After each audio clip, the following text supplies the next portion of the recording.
Alright YouTube, so we are back, of course, talking about some Final Fantasy VII Remake, and today we have a bit of a discussion for Remake and a couple of updates for First Soldier and also Ever Crisis, so let's just hop right into it.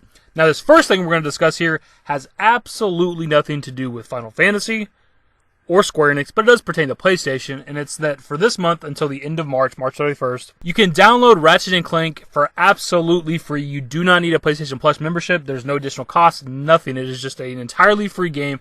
It's a part of PlayStation's Play at Home initiative, obviously to kind of incentivize people to stay at home and not go out as often. They're going to be doing this for a while. I don't know exactly how long. I've not really looked super into it, but they're going to be giving away other games in the future. And I thought I'd mention it to you guys here. Now, this is the 2016 Ratchet & Clank. It's like the remake of the original one that came out in like 2002. And I'll be completely honest with you guys, as popular as Ratchet & Clank is, it's a series I've just never got into. You know, back in 2002, whenever the first game came out, that's like, you know, what is that, like Final Fantasy X, like Grand Theft Auto 3 and Vice City. Like, that's the kind of games I was into back then, RPGs, open world style games. I never really got into this kind of game, so I am kind of excited to dive into Ratchet & Clank, I believe for the first time. I don't know if I've ever played it at all. Now, try to remember to shout out each month whatever the new free game is to let you guys know in case you miss it as well. So on to the video. So the updates that we have for Ever Crisis and the First Soldier are, for starters, they both have their own like web pages with square-enix.com. There's not really necessarily an update for the First Soldier itself, other than it is going to have an item gacha system, which isn't really surprising. We kind of already knew that. But there's also, when you go to the page, there's like a badass panoramic view of like underneath the plate. So here we have the panoramic image, and what you're seeing here is kind of the area where I think most of the Battle Royale gameplay is going to be, and we know this because the screen grab right here they have of the actual gameplay, you can see that Mako reactor in the background with the unfinished plate, which is right up here. So that's definitely what this is. Now, as for the area itself, there's not really a whole lot to look at. There is some random buildings over here, and who knows how much of this we can actually go to during the game. I have no idea. But we also have this random area over here, like that is like kind of like Wutai, or kind of like Don Corneo's area within Walmart, like these pagoda, kind of like Chinese-style buildings. Thought it was like super random. I don't really know what's going on there. Now, I did say that most of the gameplay is going to take place there, but we've actually seen gameplay within like the sectors, like up inside like the Sector 5 church and within Sector 5 and around Aerith's house and stuff, so I'm not entirely sure how this shit's even going to work, to be honest. Now, as for Ever Crisis, we didn't get any like really cool images or anything for their like webpage or whatever, but we did get some information. For one, it's also going to have an item gacha system similar to like, you know, other mobile games. You pay for items, that's how they make their money. But we did also learn that it is actually going to be free. And this one actually kind of shocked me because I said in previous videos that I thought the Ever Crisis would be the one that costs money and the First Soldier would be the one that'd be free. It's, you know, it's a Battle Royale. Those are these days usually free, and they make their money from you buying like the random weird outfits and character skins and weapon skins and all that other bullshit. But yeah, for whatever reason, this one is the one that's going to be free, or at least is specified that it's free. The First Soldier doesn't say whether or not it is going to cost money or not, which I think is a bit interesting because that one's coming out this year, and Ever Crisis isn't coming out until like next year. So I just find it kind of strange that the one that's like super far away, they're already telling us the price of it, but they just didn't specify the one that's coming out this year, whether or not it is going to be free or not. Now, as for the item gacha system for Ever Crisis, that's really kind of hard to speculate what this could be. I've seen people talk about, obviously, like characters, but I don't know that they're going to let you just buy and get random characters to have in your team, since this is supposed to be a retelling of the Final Fantasy VII story. Like, it would make sense for us to fire up the Mako Reactor 5 quest mission or whatever, and we have like Vincent and Kate Sith on our team, because they're not there or even in Midgar at all at this point. Now, as I say that, people have pointed out, you know, Aerith is in the gameplay in the Reactor 1 segment, which obviously seems out of place, but I never put much stock into that, because she was in like the demo footage of the original FF7, like she's a part of that, and that could be what this is. But also, it's just a teaser trailer to show off the game and the gameplay, and there's also summons during the segment, despite those not being in the original game as well, so I don't know how much of this even actually matters at all. But I could be wrong with that. Maybe there's a gacha system for characters where you can just like pull FF7 characters from all over the compilation and the story. Maybe you can fire up Mako Reactor 1 and have Sephiroth in her team, and maybe like the combat is just separate from the story. Like, it doesn't matter who's your team comprises of, they're just telling you the FF7 story outside of combat. I don't know.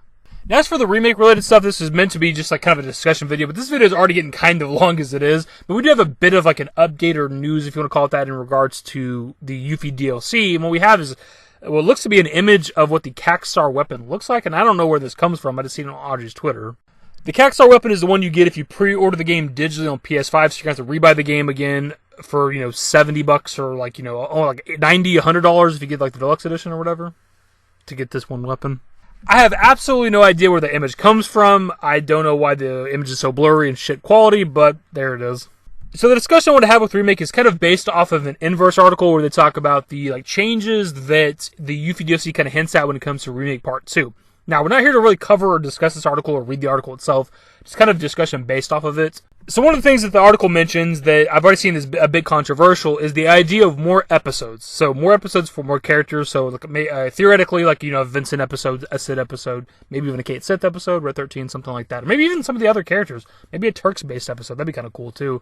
But some people don't want that. A lot of people want them to not do a whole lot of episodes and DLC content or anything and just kind of focus on the next games, which I do understand. It's definitely something that is a bit of a concern, because I was one of the advocates for DLC content for Remake to kind of hold us over for, you know, part 2 and stuff like that. But you do got to ask the question, you know, if they're making DLC content for the game, how much is that taken away from them working on the next game? As in, like, what percentage of the dev team is working on that DLC and what percentage is working on the next game? Like, how much is it taken away, you know? And I'm also aware that a lot of people were burned out by episodic DLC when it came to Final Fantasy 15. That's perfectly understandable. I never got into the DLC content for that game. But there's a bit of a different beast because, for one, we knew that at least a portion of the DLC at times, was actual cut content from the base game that they decided to turn into DLC, which is obviously very fucking bad. And there are other issues when it came to Final Fantasy 15, but that's not what this video is about. Now, as for more DLC when it comes to Remake, like, here's the thing. I'm never going to say no to the idea of more content that's in regards to Final Fantasy VII. Like, if you're telling me that we could get, you know, an entire episode, you know, several chapters or whatever, based around the character of Cid, or Vincent, or Kate Sith, or you know, any other character within FF7, like, I'm not going to say no to that, despite it maybe taken away from the dev time for the next FF7 Remake game. And I know when I say that there are going to be people out there that agree with me, people that disagree with me, and that's perfectly fine. But like this Yuffie DLC, for example, it's entirely brand new. It's like a prequel story for Yuffie, essentially. I mean, we've seen her in like Crisis Core. She might have been in like Before Crisis as well. I don't remember. But this is a more or less, based on the original game at least, a prequel story for her because we're seeing Yuffie before we actually met her in the original game. And that's pretty interesting to me. There's part of me that like that for some of the other characters too. Like, going back to the character of Cid again, like, that's a character I feel like we haven't got enough story on, and there's part of me that like a DLC for him, maybe a prequel thing as well, like before we get to him in Rocket Town. Maybe like years in the past when he still used to work for Shinra or something like that. Like, that'd be kind of cool. Or even for Vincent, you know, years ago when he's still working with the Turks, he's still talking to Lucretia, whatever. Like, you could do a lot of different things with this. But I can perfectly understand if people don't like the idea of DLC. Now, moving on from there, the other thing from this article that kind of sparked my interest that for some reason I just hadn't even thought of this entire time we've had this Yuffie DLC shown to us is the fact that we have a Yuffie-based DLC. It has to mean that she's going to be a part of Remake Part 2. If she's in the next game, that has to mean, because she's one of the main characters, Wutai's got to be in the next game as well. And if Wutai's in the next game, then based on the original FF7, we got to be going pretty far into the goddamn world. You know, Rocket Town's where we get the Tiny Bronco, which allows us to get to Wutai for the first time. Like, that's after Nibelheim, right? That's pretty goddamn far into, like, exploring the world of Gaia. Now, of course, that's based off the original game. There's nothing saying at all the remake is going to be similar in that way. You know, Yuffie got to Midgar somehow, right? So, however she got to Midgar is how we could get back to Wutai in a different random chapter in Remake Part 2. It doesn't have to relate to the original game at all. But, of course, that's all we really have to go off of is the original game. That being said, however, I am kind of curious how we're going to come across Yuffie in the remake story.